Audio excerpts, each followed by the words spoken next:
Welcome, everyone. Welcome back to PopCultX, episode 55. We are Gen Xers coming back with another episode of our perspective on all things pop culture. Gabriel and Danny, the hosts of said podcast. So let's go ahead and jump into it, and let's get started. It's going good. So last episode, if y'all remembered, saying that I was going to spend about 3 hours of my time to watch The Batman. And let me tell you, I am so glad that I did. It was fantastic. Matt Reeves, the director, created a world that was just right in my wheelhouse when it comes to superhero type movies. The grittiness of it, I like to describe it as take away the Batman costume. Take away that. So he's no longer Batman. It's just still a great film noir detective movie. Yeah. And then to wrap it all in this Batman superhero genre is just the icing on the top. It was just great. And it didn't even feel like 3 hours. It really didn't. And I'm so glad, though, that it was 3 hours because he needed that time and that space to develop the characters. So you have a vested interest in them, have a vested interest in wanting Batman to stop the Riddler. And it was just great. The whole cast. Paul Dano as the Riddler, Jeffrey Wright as Lieutenant Gordon, John Turturro as Carmine Falcone. He was great. Colin Farrell as the Penguin. Robert Pattinson as the Batman was great. And Zoe Kravitz as Selena Kyle. Perfect. It was just a great movie. I really enjoyed it.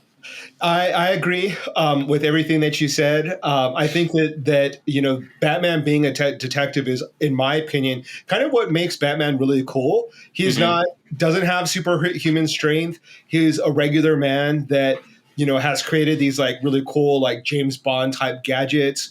Along with some of his friends help him out with that. But so he has these really cool gadgets, but for the most part, it's his intellect that kind of gets him, to where he is. He uses his intellect to solve these mysteries and these detective stories, along, with being able to foil all of the potential heists of all those criminals. So I'm really glad that they went that direction. I believe that they just announced, I don't know if it was exactly today or, possibly within the last few hours, that a sequel to The Batman is officially in the works at Warner Brothers. Wow. And Nice. Robert Pattinson and director Matt Reeves are returning. So Awesome. I think that's really great news. Yeah, that is great. I mean, I just, like I said, I really enjoyed the world Matt Reeves created. And that car chase scene, 10 minutes of pure adrenaline rush. It was just fantastic. And the cinematography at the end where the Penguin's inverted and you see the Batman walking up towards him with the flame in the background. I was just cheering in my seat. I was like, yes, that's everything that I would want in that type of film. It was just perfect. So I think that Batmobile is probably my favorite Bat vehicle from all of the films. I think it was so cool and so realistic that you could imagine having it yourself or it existing in your in our real world versus some super crazy fantastical vehicle that doesn't exist. And so I'm glad. I want to see more. I believe that the Penguin is getting his own spinoff. I think so. Yeah, if I recall. And so I would love to see more of Selena Kyle. Zoe Kravitz did an amazing job. To be honest, I'm not super excited if they bring more Joker in. I'm not a huge fan of the Joker, and I don't really need to see what a fifth, sixth reiteration of the Joker. I don't know if there's anything new that can be done with him unless they were to kill him off and then have like the daughter of the Joker. I know they've had I want to say in Damned, the sort of story arc of Batman, I want to say that it might be the Joker's daughter, or there's like a second generation Joker that's a female, and the Joker's dead. And so that might be interesting. So if they bring him in just to kill him off and then see who replaces him, that might be kind of cool. Otherwise, I'd like to see more of the Penguin. I'd like to see more of Selena Kyle, and maybe bring in a different type of foe. Batman has tons of arch. That was going to be my question for you. What other? Because all I really know of Batman is through the movies for the most part, and that's going to be his main villains. There are the Joker, Scarecrow. Riddler, and those are the top ones. Who else is like his main arch nemesis? I mean, I'm not the biggest Batman fan, so I can't necessarily name them all off. But when you think of like their main ones, it's the Riddler, Scarecrow, uh, the Penguin. There are, as part of the Justice League, then he gets like another set of villains that come along with that. But because it's based sort of in a realistic world, I think that they could do something very interesting with not necessarily having one of the famous villains and just do like a serial killer or so. I mean, I guess that's what it was. The Riddler was, yeah. but like if they have another criminal that maybe is more influenced by real life, or completely just made up to kind of keep us on our toes and not know what is expected, I would be okay with that because it is a detective movie at heart. So it would be kind of cool for them to keep that up and come up with something that isn't necessarily based on comic books.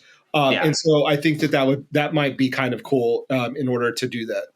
Yeah, I think that would be cool. I mean, and just to piggyback a little off the Batman, I just saw on PlayStation, or maybe I guess video games, they released a teaser trailer for Gotham Knights. Now, I wasn't familiar who that was until I saw the teaser trailer. So in the teaser trailer, that version of Batman has just passed away. So there's like a power grab for all the villains wanting to come in and, because Batman's gone now. So it's up to Gotham Knights, who included Robin, Nighthawk, Batgirl, and the Red Hood to step in. And that looks phenomenal. So is Gotham Knights a comic book series or is that just for the video game? I'm not sure. I mean, Batman has volumes and volumes of comics and iterations. And, so like I said, I'm not the expert on Batman, so I don't know if that's based off of an original comic series or, I'll have to check that out. Yeah. Or if anyone out there watching knows, let me know in the comments. That'd be pretty cool. Yeah. Just off of, I looked it up while you were sort of mentioning that, so some of the other villains that we could see is Deathstroke, Killer Croc. They could also bring in Hugo Strange, Clayface. Clayface would actually be really cool. Mr. Freeze, we've seen. Two-Face, we've obviously seen in Bane. And I think that Clayface would actually be really cool to see him on the main screen. I know that they did a really great job of him in the animated series with the Batman. And I think that would be kind of a cool, interesting special effects kind of a thing to do. So that maybe I think that's like my number one choice for villain that I'd want to see, or maybe Poison Ivy.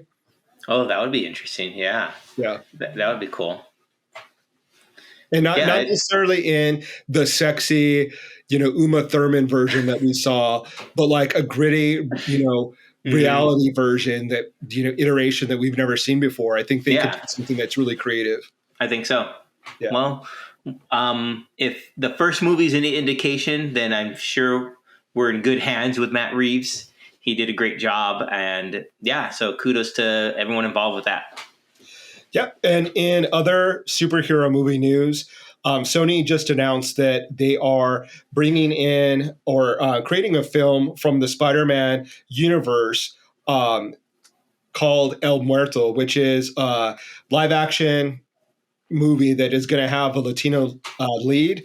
And surprisingly, they announced who's going to be the lead, and it's going to be Benito Antonio Martinez Ocasio, who is also known as Bad Bunny, who is a Puerto Rican musician and actor, and also is a big professional wrestler fan. I think that he actually has done some like wrestling. Cool. The wrestling. I don't know if it's.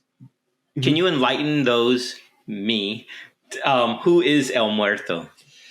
Besides the Loteria card. Yeah, he's in the comics. He's got superpowers that he inherits from the mask that he wears. Oh, okay, cool. It's very much like a Mexican luchador. Exactly. Okay, cool. Mm-hmm. So he has the luchador mask that has been handed down generation to generation. He gets it from his father, and he's sort of like an anti-hero / villain who doesn't necessarily want to take the mask and have those powers or the responsibility. So I think it's gonna be within the same vein as like a Venom or more recently Morbius, where it's not clear cut whether or not they're hero or villain, which I think you're a fan of like that anti-hero. I do like the anti-hero. I am a fan of that. Yeah.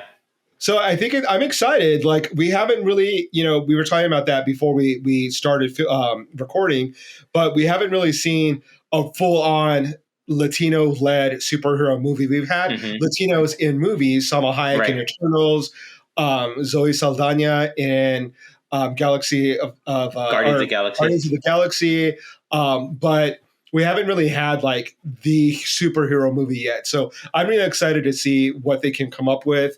I really liked the original Venom. Morbius, I haven't seen yet, and I've heard mixed things that it's not really their best work.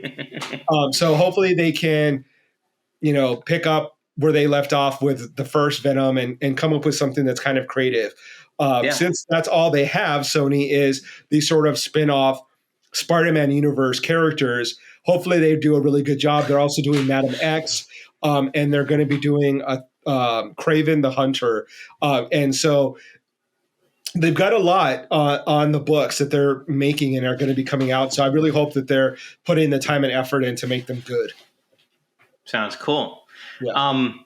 Hopefully, and I'm just going to do a little brief moment as a recognition to John Turturro, because I saw him in The Batman. He played Carmine Falcone. Then I also watched him in the Apple TV Plus Severance show. Yeah. And he's had a career that spanned like 4 decades now, and he is just fantastic. And maybe we can get him into a leading role, like in somewhere in there. I don't know where he would fit in, but he is just such a superb actor, and I don't think he gets the recognition that he deserves.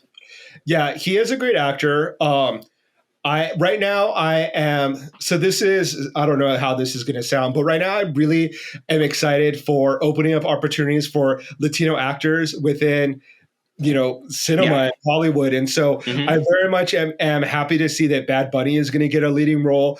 We have the actress, I believe her name is Xochitl Gonzalez, who is going to be playing America Chavez in Doctor Strange and the Multiverse of Madness, which is, I believe, 10 days away. I'm really excited about that. And so I want to see more. I'm like greedy. I want to see more stars coming out. I was watching, what is the show that's a spinoff of the animated show on Netflix? Human Resources, I think is what it's called. That show's hilarious, yeah. One of my favorite actresses, who is Afro-Latina from New York, you're talking about. Rosie Perez plays she's a Ambition Gremlin. Gremlin. And she cracks me up. It's so funny. She's just like, it's almost like a perfect character for her. Like, just visually, like her voice matches a small little gremlin that's like, in a business suit. Yeah, and in a business suit, and it's just like, you better shut the fuck up. My girl's gonna go to Stanford, and her accent is so perfect. Like, I love her. I really liked her in Harley Quinn and Birds of Prey. I thought she was really good as the detective. Yeah, she did good in there. So I want to see her more stuff. I know, obviously, Moon Knight. We have a Latino actor that's in the lead who's not necessarily playing a Latino character. So for me, that differentiation is really important. I want to see like a Latino actor or Latina actress playing an actual Latino. Like, I don't want to see them playing an alien with green skin. I don't want to see them, playing some CGI character. Like, bring some of our stories out. Like, we have such great stories. So hopefully we see the Chicano version of Ghost Rider soon. I'm really hoping for that. I want to see the new version of Falcon in the MCU. Oh, that's right. Because we sort of were kind of given a promise of maybe that's to come. And so there's a lot of hope that I have for being able to see more of those characters and some more work for really great actors we're going to see Batgirl with a Latina actress very soon. Cool. I forget her name, but she is one of the lead actresses from In the Heights. If you remember. Okay. I know you're talking. I think I know who you're talking about. Yeah. So I know exactly who you're talking about. Yeah. Batgirl film. So that's great. And so just more of that, please. Like, I want to see more heroes that look Have like you me. watched on HBO Max the Rosario Dawson led DMZ show? DMZ, I have it. It's a DC. I guess it's a DC comic. Yes. There's like next Civil War. So there's two factions, and then the island of Manhattan's the DMZ zone, so the demilitarized zone, and that's where no government exists.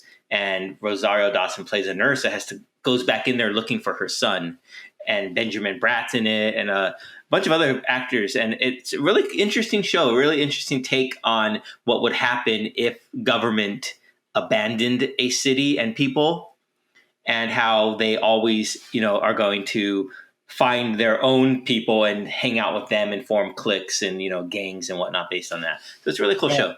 It looks really interesting. I'm looking up the cast, and it has an amazing cast, extremely diverse. So it looks really interesting. I have to check it out. When you mentioned Severance earlier, I watched the first episode and a half, and I can't say that it got its hook to me. It was interesting. Stay with it. It's interesting. Yeah. It's a little slow burn at the beginning, but then once you realize what's happening and what's going on, it's like, oh, this is interesting. And it really is a character-based show, because the plot is, what is the plot, right? It's just character-driven. So it's really cool. Yeah. Yeah. I what I have seen, I love Patricia Arquette. She's one of my favorite actresses. Yeah, she's great. And to see her in one of the leads was surprising. I didn't expect to see her. And she's amazing. She's one of, I would love to see her in more things as well. Yeah. Speaking of fan casting.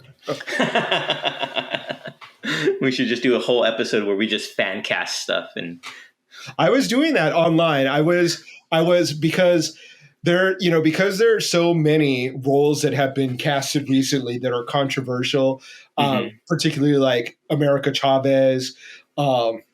You could even say that this El Muerto casting is kind of controversial because the character is from Mexico, and they casted a Puerto Rican actor to play him. I'm not one of those kind of people that is like, oh, you have to be really specific with the type of Latino that you cast in the film. If as long as they are Latino, I normally I'm pretty happy. For a long time, a lot of Mexican roles have had traditionally gone to Puerto Rican actors or Colombian actors. So it did sometimes get under my skin to see that there were roles that should have gone to, Mexican actors that didn't. But now that we are seeing more people get cast, then I'm kind of like, okay, that's fine, as long as they did a good role. And it makes sense for me for Bad Bunny because he is so passionate about wrestling and a fan. Like, okay, that makes sense that he's casted in that. And I do happen to like Bad Bunny a lot because I just think he's interesting with his aesthetic, standing up for gay rights, things like that, that I like him. He's a likable character. So yeah. Cool. Yeah, I don't think I've heard any of his music yet. Wow, really? I emphasize yet. I have to go listen. I probably have. I just wouldn't know that it was him. I don't necessarily know if you would hear it on the radio. I don't listen to the radio. I listen to, my own playlist on Apple Music. So sometimes I'm not the most up to date with like what's popular because I just happen to listen to what I listen to. But he does have a lot of great songs, almost to the point where he's just like he's cranking out hits. The thing that's difficult is not only do I not fully speak Spanish, it's very hard for me to understand Puerto Rican Spanish because they tend to they speak it in a different way, and so for my ear, dialect, I'm just not used to hearing it, so it makes it a little bit more difficult. But what I do is I pull up the lyrics and I kind of read along as they're talking, so I kind of understand what's going on. But he's really cool. You should definitely check out. I think he has like a few albums, and he's definitely done a lot of collaborations with different artists. But he's definitely a leader in the community as far as music is concerned. I mean, not even just Latino music, but in rap and hip hop. I know the name. Yeah. So he's evidently done enough to where I would know his name. I just haven't at least that I know of heard his music. But I'll change that. I will. Yeah, for sure. Other than that, what else have you been watching? Or Haven't really been watching much. I've been just busy working and playing video games, but I haven't really been watching much. Although something that was really hard to miss, at least if you're online or anywhere with a pulse, is the whole Johnny Depp versus Amber Heard case. And I've been watching the headlines of that, haven't really dived in too much because the case itself, while interesting, the gossip of that case isn't really interesting to me. I think the more of the ramifications of what the case means has more meaning to me than the case itself. Yeah. Meaning that, so if people don't know, go look it up unless you want to explain it to everyone. Go look it up because I'll give you like the two penny worth version of it. So I think Johnny Depp is suing Amber Heard for defamation of character and for all of her alleged accusations against him that I think, did it go to civil trial? I think it did, or a criminal trial, and where it was disproved that he was acquitted and he didn't do any of the stuff that she said he did. I don't know about that. I don't know if she tried to prosecute him criminally. From what my understanding is that it all sort of began with a news article that she wrote in a newspaper. Okay. Yeah. The op-ed or something. Yeah. She didn't mention his name. She mentioned that she was in an abusive relationship. And so I want to say that she even did it with people from the ACLU, that they assisted her in writing it. So they might have been careful in the legalities of mentioning his name, mentioning specifics. So it is interesting that someone could write an article and not mention you, but you feel that you've been damaged, you've had damages against you because of the inference of, we don't have to say your name, but you know who it is. Very similar thing that happened with Evan Rachel Wood and Marilyn Manson. Initially, she didn't name him, but everyone knew who she was talking about. Yeah. Right. And so that's the thing with these Hollywood, famous people, is that because their relationships are so well known, you come out of a relationship and you say, "Oh, I was in an abusive relationship." It's kind of like, we know who you're saying. So it's kind of like wink, wink. You don't mention their name. Yeah. It did go to trial in the UK and he lost his case. They did determine that there were instances of abuse and she had the right, yes, to speak on it. So then now he brought it to the United States and is trying it here. She is also has a suit against him. I don't really know as much as what she's suing him for. In this particular case. But the thing that I sort of find alarming, but it really shouldn't shock me because, that the United States loves celebrities. But when I go online, the vast majority of what I see is support for Johnny Depp. Yeah. It's a lot of Amber Heard bashing, a lot of making excuses for his behavior, like, poor guy, he was driven to do this behavior because she's such a horrible bitch. I don't know if it's because of my age. I didn't grow up watching Pirates of the Caribbean. Like, I was an adult when that came out. So it's not my childhood. He's not like a childhood hero for me. Yeah, I hear you. I grew up knowing Johnny Depp from 21 Jump Street, Nightmare on Elm Street. Benny and June. Yeah, being the owner of the Viper Club in LA. The Viper Club was notorious for a certain type of celebrity.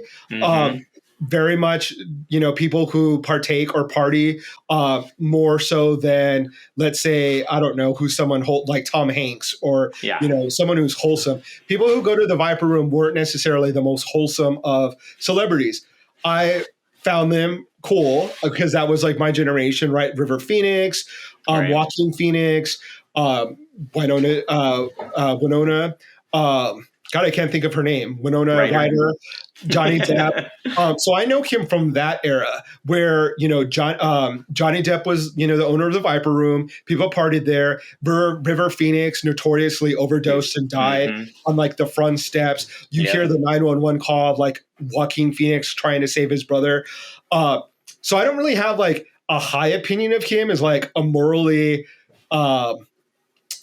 good person, right? Like I didn't necessarily think of him in a negative way, but I don't really hold him up to a certain standard. Like it's just like he's an actor. I don't really care. But apparently a lot of people do. Like a lot of people, like in reading the comments, are like, I've been a fan of his for so long and I know he's not capable of this.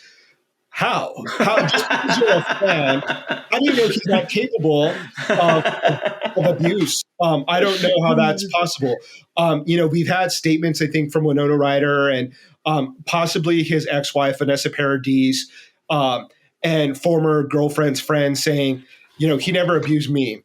I always find that kind of funny and, take that with a grain of salt because, if someone murders someone, they have a list of people that they've never murdered before. You only have to do it to one person, right? So if you're accused of murder, do you bring in a line of witnesses that say, he never killed me before? No, we're talking about one instance. And certainly people have patterns of abuse, but he also admittedly is a cocaine addict, an alcoholic, done all kinds of drugs. From what I know of people that do those types of drugs, they become very much kind of erratic, abusive. It doesn't matter if you're famous, if you're rich. So I don't know. I don't know what the end result of this case is going to be.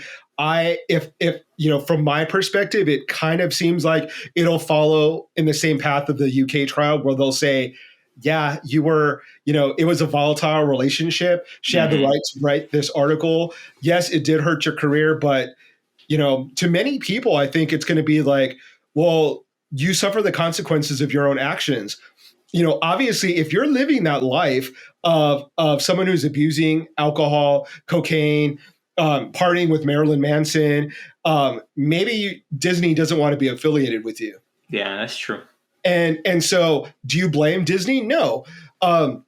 What's interesting and what hasn't been brought up is how much the studios were aware of his behavior. Because I remember back in the day when Courtney Love started being an actress and she got nominated for an Academy Award, she was in The People versus Larry Flint, which was directed by Milos Forman.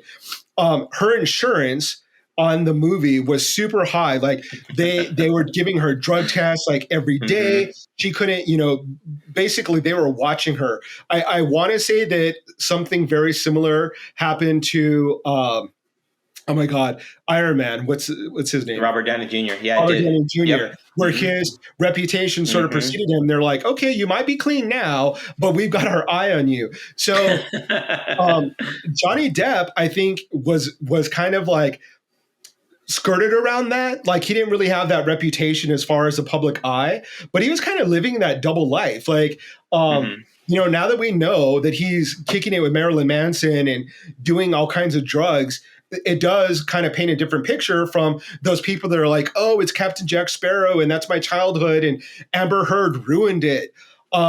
He's responsible for his own actions. Like she wasn't forcing him to snort coke, right?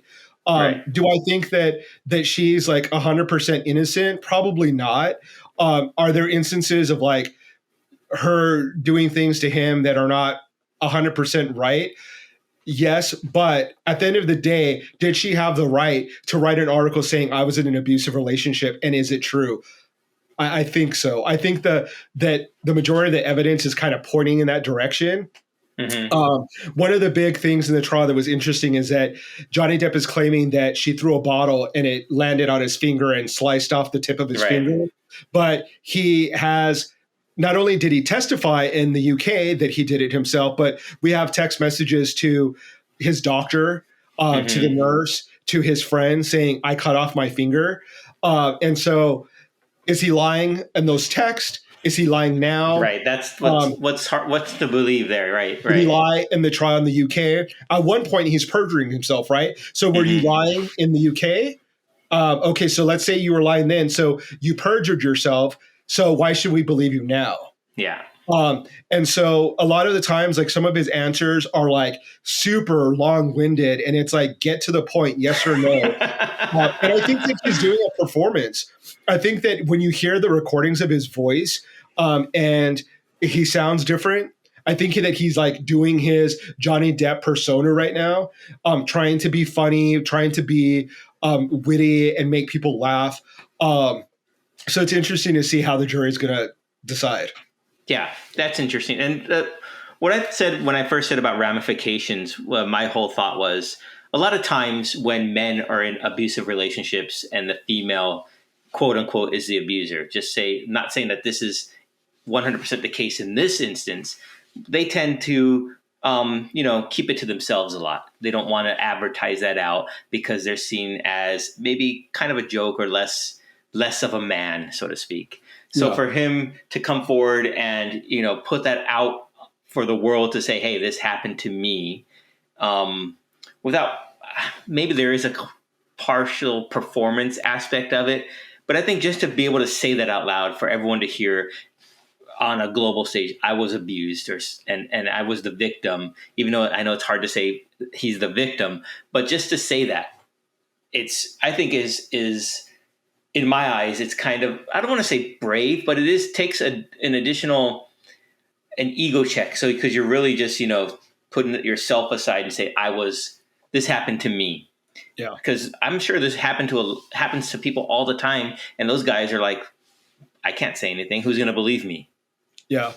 And I think that one of the things is there's different levels of abuse, right? Yeah. And people are used to seeing abuse from men against women. Yeah. And a lot of times when you see victims not leaving their abuser, it's because of economic reasons. They don't have the ability to leave their abuser. Mm-hmm. They don't have a support system to be able to leave. They're fearful because their abuser is so violent that they feel that they might be killed. Mm-hmm. So when we see a man saying that he is a victim of abuse, at least I look at, did he have the financial ability to leave the relationship? Absolutely. He banished her from his private island. He literally told his handlers to get rid of her. Mm-hmm. So if you have the ability to tell your yes people, I'm done with her, get rid of her, and get her on the next plane out of Australia, and they do, I tend to not think that you're fearful as much as you are living in an abusive, a co-abusive relationship where you're hitting her, she's hitting you. Yeah, that's you're true. punching her, she's pushing you back and forth, back and forth. So it's not abusive in the traditional sense that we know of. He was fearful of her, right? Because a lot of times people are fearful of the people that are abusing them, but you don't necessarily have to be fearful of the person that is hitting you. Is she double his size? No. Is she stronger than him? But can she hit him? Yeah, of course. Does that mean it's abusive? Yeah. Can he have mental abuse? Absolutely. Mm-hmm. So one of the things that I think that, at least Johnny Depp has to fight against is not only does he have power because he is famous, he has power because he has money. So he has all the support, all of the resources to get out of a abusive relationship. Sure. So you kind of wonder, like, well, is it because you were just like, you guys were both partying?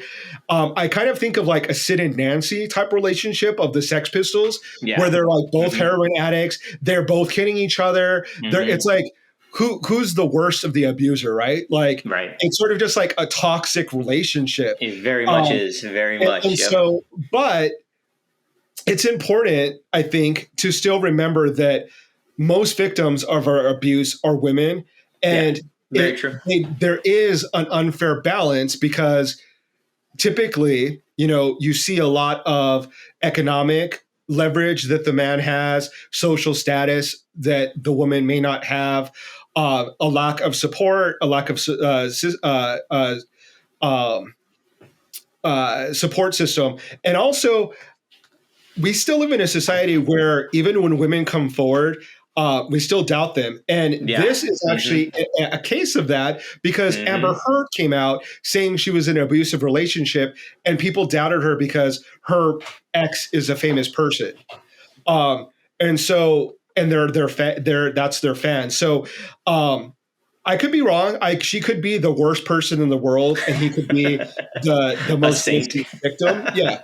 But it's hard for me to listen to people saying, well, it's because he's a man and no one listens to men, when traditionally we still don't listen to women who are battered or abused. True. And even in this situation, a lot of the support is going towards Johnny Depp and not Amber Heard. People are saying like, oh, look at how cold she looks. She doesn't have any emotion. When she does cry or show emotion, she's acting. I don't know. It's very hard to say who's in the right and who's in the wrong, but I don't necessarily feel sorry for him. I just think that he was in a very dark place because he chose someone that was willing to go along with that party train, that was okay being with someone that was an alcoholic and a drug addict. Like I said, I remember him from being with Winona Ryder and him trashing hotel rooms. Winona Ryder may not say that she was a victim of abuse, but certainly if you are in a relationship with someone who's trashing hotel rooms and like throwing things, that could be mental abuse. She could have been intimidated by that and been scared to leave him. Ultimately, obviously, they did break up, but she may not have the wherewithal to know I was in a toxic, abusive relationship, but I do know that it is fact that he used to trash hotel rooms when they were dating. So someone who had that behavior before, that is like explosive with their anger. I think that sometimes when men have that like punch a hole in the wall, it's a form of intimidation. It's a way of like, I'm mad and I'm strong and I'm going to punch a hole in the wall. Yes, they're not kidding the woman or their friend or partner or man, but they're showing they're exerting their. I could do this to you, right. And so, and I know a lot of people that are like that. So when I hear, I know old stories of him doing stuff like that, and then it sort of evolving into, coke, marijuana, money, vast amounts of money, private islands, sort of living the life as like the god in your universe. And then having someone maybe challenge that, I'm not shocked that it would lead to abuse. So I don't know. When this first came out, and you mentioned his bad boy image or his past, and if Amber Heard first came forward with her story, I fully believed it, because everything she's saying, I could picture Johnny Depp doing that sort of thing because of what you had mentioned about his history and his past and everything. So I didn't question it, didn't even thought to think about it. I just thought, wow, there goes his career. No one's going to want to hire him for a leading role in a movie, a family-friendly movie, if this is all true. And I believed it. But just seeing, I guess, or hearing some of the most recent audio messages or texts that kind of refute her stance a little bit, and it just makes me give pause and say, okay, maybe it wasn't just all him. And it was, like you said, a very, very toxic relationship. And they enabled each other. And it was just one of those times where hopefully they just go their own ways before something really tragic happens. Yeah. Well, one of the things that, as you mentioned, that I didn't hear the most recent audio tapes of her. I know that they have recordings of her, yelling at him or threatening him. When you see domestic violence, it's not always someone sort of cowering in the corner. Right. Someone could be standing up to them and saying, you know what, fuck you too. Like, screw you. I hope you die. And threatening them and saying, you know what, I hope your career's over. You're an asshole. And then she gets punched. It doesn't mean that you're necessarily quiet or not assertive or not aggressive in your own right. It just means that it escalates to a point of the person getting physically abusive or mentally abusive. Very true. I think that in America, we like to think of people as like, you have to be like the perfect victim. If Yeah. you're sexually assaulted, you better be a virgin. You better be dressed like a fucking nun, right? Right, If right, you're a right. victim of domestic violence, you better not have yelled at your boyfriend. You better not have, tried to defend yourself. You better not do drugs or drink yourself. You better Hmm. be like a perfect housewife that's like quiet as a mouse. Whenever we see people that are, supposed victims, it's like people want it to be black and white. You're either the Yeah, perpetrator or you're an innocent, and that's not yeah, real true. world. Like I know people who have Hmm. been in domestic violence situations, and do I know women that have pushed back who maybe have slapped? Um, a woman's slap against a man who's maybe double her size is not the same as a man punching her in the face. Exactly. So, is it fair? Is it like double standard? Yeah, it is.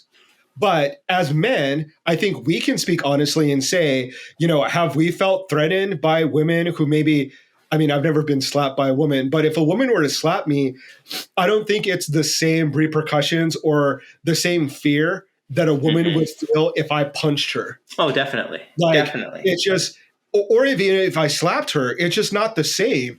And so we can't look at their behavior and say, oh, well, it's equal. Like, oh, she threatened him.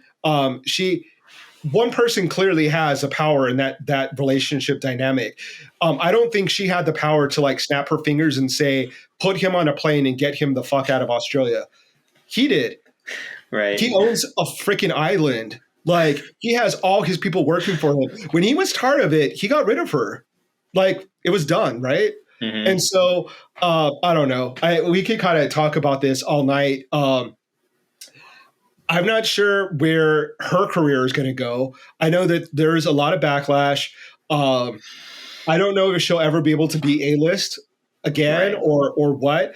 But I know that Hollywood does love a comeback story. If he goes to Hmm. rehab, similar to Mel Gibson, Mel Gibson's in a movie right now.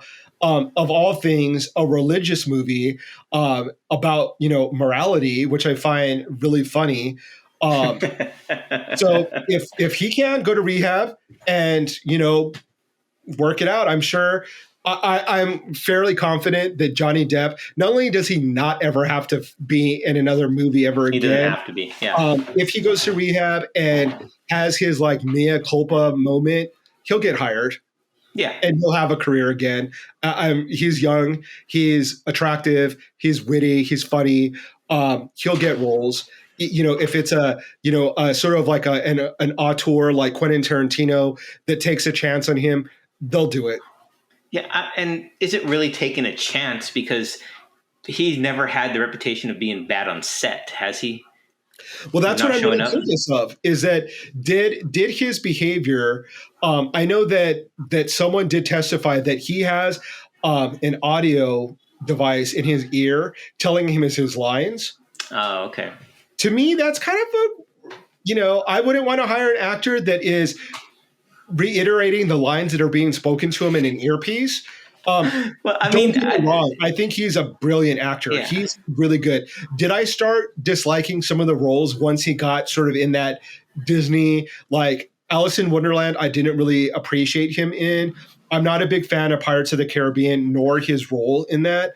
I like a lot of his earlier work because then I Yeah. think it just started to become like Johnny Depp's putting on makeup again and acting like a character. Exactly. It was more like the caricature of Johnny Depp was there Yeah, in that role. And it seemed like it was always the same. Yeah. yeah. And so I started to become less of a fan of his even before any of this started, even before we even heard any Mm. of this. So, uh, maybe that's why my perspective is the way it is. We've talked about this, how much does your fanaticism or your, support of a star or a singer, Hmm. how much would you support regardless of what comes out? I There are very few people that I'm really, really into. But if it came out that they were abusive, I would drop them. I wouldn't be the person on Twitter like, oh, it's impossible that, so and so beats their child or their whatever. Hmm. I would listen to the evidence and be open to it because uh, we shouldn't be in support of people like that. I mean, just from his text messages, it's really hard to hear him like texting Paul Bettany, who is the star of WandaVision, saying like, "Oh yeah, I'm going to bury the bitch, like fuck her." That's hard to hear if you're fearful and you're a victim. Is that the sort of language that, I think he said something about like, is the person whose throat I abused there? It just doesn't sound like he's a victim. Right. Did he maybe get hit? Did he maybe get a drink thrown at him? Stuff like that? Probably. But I don't think he is a victim in the way that we perceive victimhood. Yeah, I hear you there.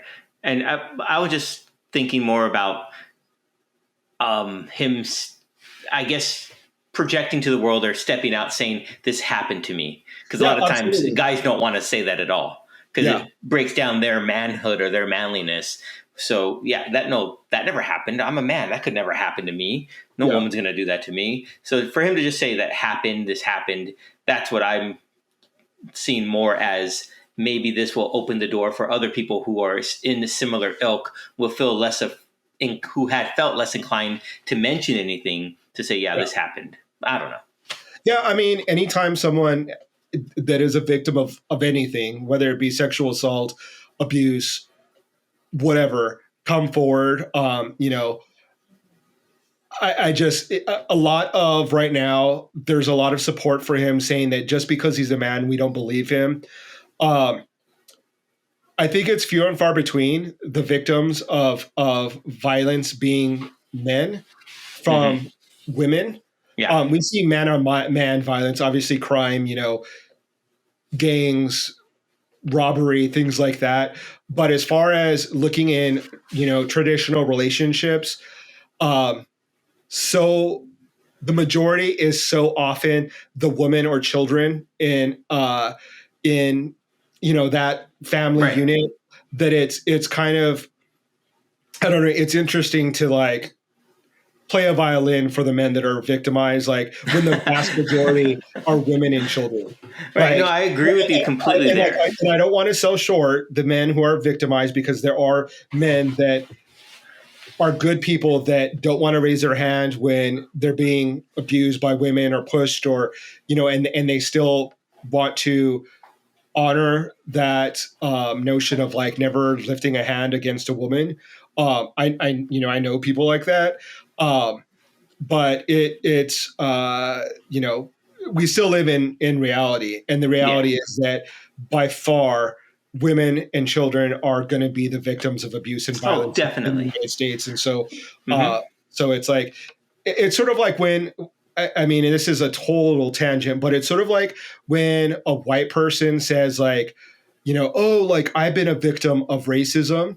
And it's like, okay, well, could they have possibly have been a victim of a prejudicial act? Absolutely. Could someone have said, I don't like white people, I'm going to treat this person differently? Yeah, that kind of happened. But we know that there is institutionalized racism that for hundreds of years has been built into our society. Very true. Like, I'm not necessarily going to shed a tear for like the one white person that's been victimized because they're white, when the reality is that 99.9% of the time they're not the victim, and they have, they are entitled, they have privilege. So I kind of feel like it's like a situation like that, but that's way more serious than I ever want to get on a podcast about pop culture. But that's kind of what it reminds me of. But yeah, so that's my thoughts on that. All right. And on that note, it's and that I don't have anything else. Yeah. I am waiting for tomorrow, because tomorrow is New Comic Book Wednesday, to bring up a lighter note or topic, or to close on something that's a little bit more happier. Something fun. Yeah. I am pretty much every Wednesday at my local comic book shop looking for new comics, new things to read. And so if any of our listeners are comic book fans and have been able to patiently get through my tirade about the Johnny Depp situation, please leave recommendations of books comic books or maybe trade paperbacks that I should go back and revisit because there are a lot of story arcs that I would love to read that maybe I'm not familiar with. Speaking of fun story arcs, I just finished reading a Avengers Moon Knight story arc that was really fun. I'm not sure if you're familiar with this. I think it's from 2019, 2020. But Moon Knight basically takes the power or stores the power in his ankhs, the little medallions of Doctor Strange, Ghost Rider, Robbie, what's his name? Latino, Robbie Reyes. Yeah. He calls him Roberto. So it's just funny. Who else does he get? He gets the power of Thor's hammer. He gets the power of the Phoenix, and he uses it as Khonshu, the god of moon, because they're fighting Mephisto. Is that his name? Mephisto, yeah. It's a really cool, little interesting, I think it's a 4 or 5 issue arc that's pretty fun. If you haven't read that, it's in the Avengers 2019, 2020. Check that out. Yeah, Mephisto is an interesting character because he's basically like the devil. Yeah. And so growing up, I was always too scared to read comics with Mephisto in it. So I sort of stayed away from him as a character. But he is interesting. I think he takes place in a really big Thanos story arc where the Infinity War. Yeah, the Infinity Gauntlet. He's there. Yeah, I remember I was reading that. He's in that, and that's kind of where I kind of got, some reading of that character. But that's pretty interesting because that's a lot of power that you just talked about. It was like literally like everything but the kitchen sink of powers. It's an interesting story. I mean, it really is. You should go read it if you haven't read that before. Yeah, I'll check it out. Yeah, check it out. It's pretty fun. It's on the Marvel app. That's where I read it. Nice. We will be reading that tonight. Yeah, cool. Well, everyone, thank you for tuning in. Make sure you drop us some comments. Let Gabe know some recommendations for some comic books he should pick up. Let me know what I should read because I'm still an infant in the comic book world, so to speak, especially DC comics. I really want to read more DC. I feel I've got a good handle of what I like on Marvel side, which is just a small inkling of the top, but I really want to explore into DC, maybe even Image Comics, just to see what else I can broaden my horizons on. So thanks for tuning in. Thanks for liking. Thanks for subscribing. Thanks for sharing. And we'll see you next time. Stay safe.